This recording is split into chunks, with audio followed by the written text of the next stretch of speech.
Morning. Today's the day after the big Mayheim crash. So, I'm going to go buy a block and tackle because the strut tower is moved a lot. So we can straighten that out. About to go do that now. I just went to find the keys for the Tanto. Jumped in the Tanto, battery's flat. Can't find the keys for my truck. Found the keys for my truck. They're in the ignition of my truck. The truck's locked. Sick. Don't know if I'm going to be able to get this car straight. Might need to reshell it, but see how we go. That's how much it's moved. That's the guard is where it needs to be for the bonnet to close straight. Strut tower has moved a shit ton. It's actually kinked in the back there, and it's cracked the windscreen. So I don't know how I'm going to get it straight yet, but yes, going to get some tools to do so. Alright, got the keys out of the truck. Took the truck. Now we're at NAFCO, trying to find a block and tackle. Oh shit, that's expensive.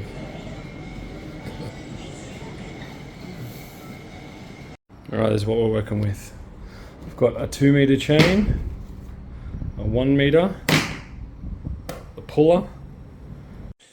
Alright, just unloaded the car. This is my broken pile of parts. Here's my puller and my wire I just bought from NAFCO. And I've decided I'm going to drive up the road to that power pole over there. I'm going to bolt it to that power pole and start backing the car up till I get it straight.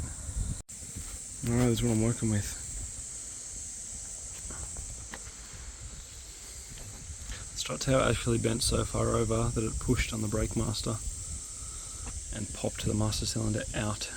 So that needs to go back still probably another 75mm. So I've got some wire that I'll attach to the strut tower, wrap it around this telegraph pole, try to yank it all out. Alright, this is what we got. So I'm going to try to start backing the car up first, but if that doesn't work I'm probably going to need to strap the car to something to stop it moving and then pull it with that.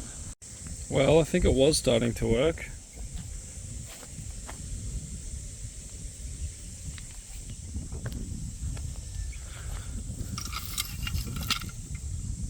Damn. Well, it's working. How much space we got on that brake booster now. So I've had some measurements sent to me from strut tower to strut tower. So I think this one's still a little bit high, so it actually needs to go down. Yeah, you can sort of see that at the front, it needs to go down. But I might need to pull that first to allow it to sort of go down. So yeah, I'll check those measurements and we'll keep going. Alright, so I had that guard lined up with the bonnet when we left the track yesterday.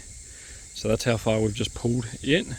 So now I'll undo that screw, move it into where the guard technically screws in, and then we'll keep pulling it till that's straight. But at the moment I need to pull the bottom of that out because I don't know if you can see how risen up that is compared to that. So I'll pull this bottom corner up and out, and then I've got to pull that still down.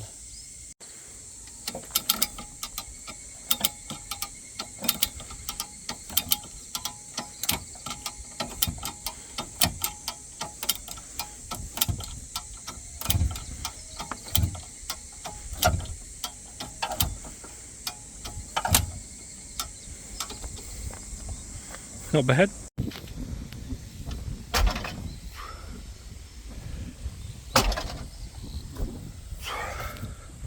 Alright, so this is what I've got to stop the car moving. So that, from that strut tower bolt there to that strut tower bolt there, needs to be 963. Let's measure it up. Alright, we're chasing 963, and this is where we're at the moment. Alright. So I pulled the end of that out, so I put a chain on it now. The chain feels more dodgy because it feels like if that's going to explode it's going to hit me. This is bending a little bit, but we've only got 9mm more to go until it's the distance it's meant to be, 964.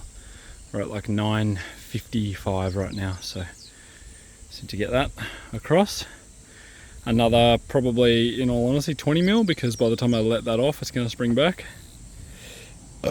Let's keep going. Alright, we're looking for 964. Center bolt, center. We're about 2mm off but I'm going to leave it there because we're actually creasing here now. Hello. To give you guys an idea of how bad the crash was, this was pushing so hard on this that it dislodged this, and this brake bolt touched the intake. But we're basically all the way back out straight. Now I just need to take the coilover out and hammer all this, and down there, back straight. And then, well actually we still need to pull this forward. So I'm about to measure the next distance and we'll pull that forward until that's good, and then I'll basically leave it there. Alright, so now I'm at the point where I need to lift the front of this up, because you can see that crease sort of there where it's bent, so it needs to come up roughly 50 mil. And then we should be able to tack the front of that back on, massage it all so it's good. Then I'll take it in the shed, take the wheel off, take the coilover out, and I'll have to panel beat all of this where it's dinted, all out, down there as well. All back flat, tack all that back on, and then undo the caster arms, pull the front rad support back forward, weld all that up, and then basically put the car back together. Alright, well I got that, and that needed to come over because I actually took that too far. So I've bent that over now. Now I'm going to put the hook about there and pull it back that way to try and get like sort of the bottom of that to sort of like straighten out. And then basically just need a stitch weld sort of in there, and then panel beat all that shit out under there, and then jack it up, pull the caster arms out, pull this forward, stitch weld it back together, and then basically put the car back together. Stoked, this has happened pretty quick, day after crashing. Alright, think we're basically all done. Everything's quite straight and need to do a little bit of welding here and there, but this is the front end back on. Close this bonnet, see how far we are off.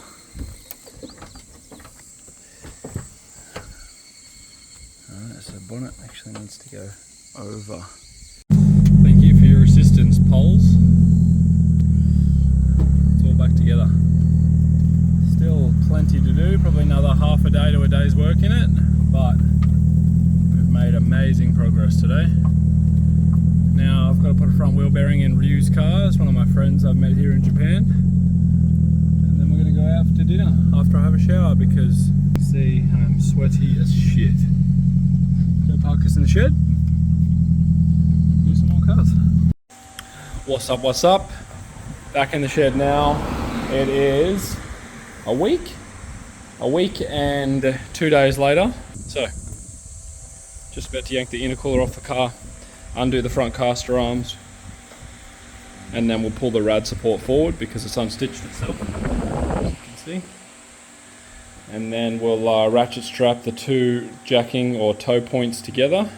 We'll tack all that back together, and once that's done, put the caster arms back in, adjust the caster where it was, replace the tie rod on this side, replace the lock control arm on this side, and then we'll put the fan shroud back into it, fill it up with coolant, fix the mount for the intercooler, fix that intercooler pipe. Don't know if I'll be able to actually fix it, but we'll try. And then I think we're good to go. We'll see. Alright, let's get into it. Well, I drove all the way home from Mahon, and this nut was finger tight and had so much play.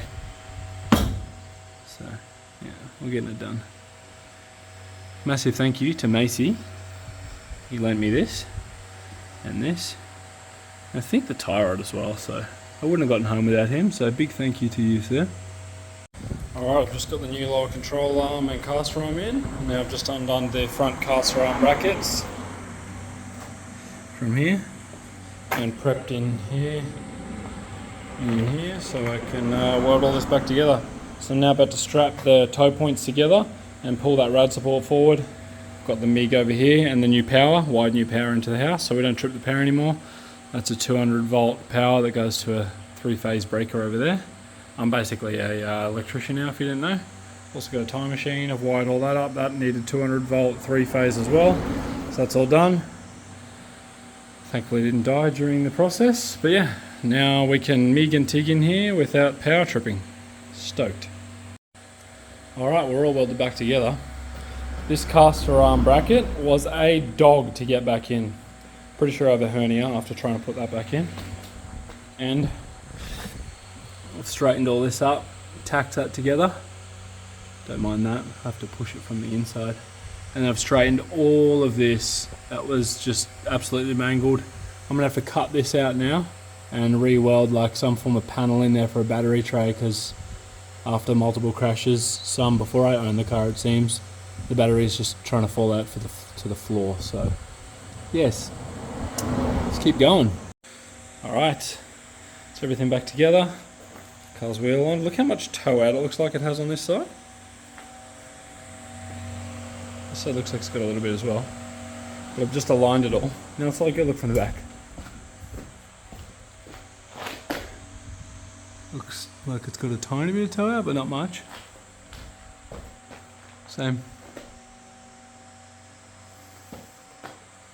So, rack bushes are cooked. I need to replace those, but I can't be bothered right now, so I'm not doing that. So now I've got to replace all these broken parts.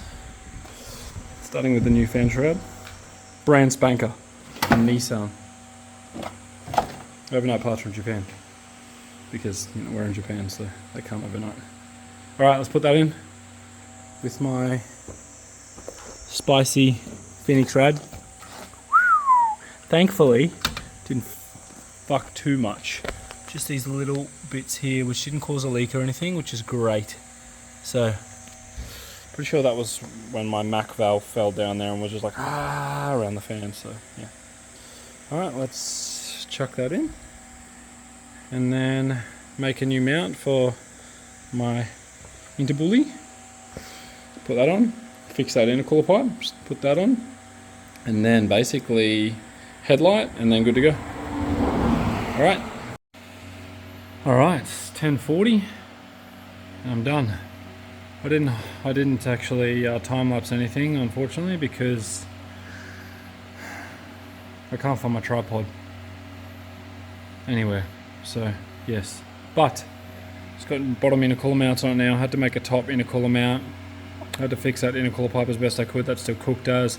Fix the battery tray so the battery's not going to fall out. New headlight in. Welded all the front rad support up, as you know. New fan shrouds in. Yeah, everything's done. So yeah, Bihoku tomorrow is the plan.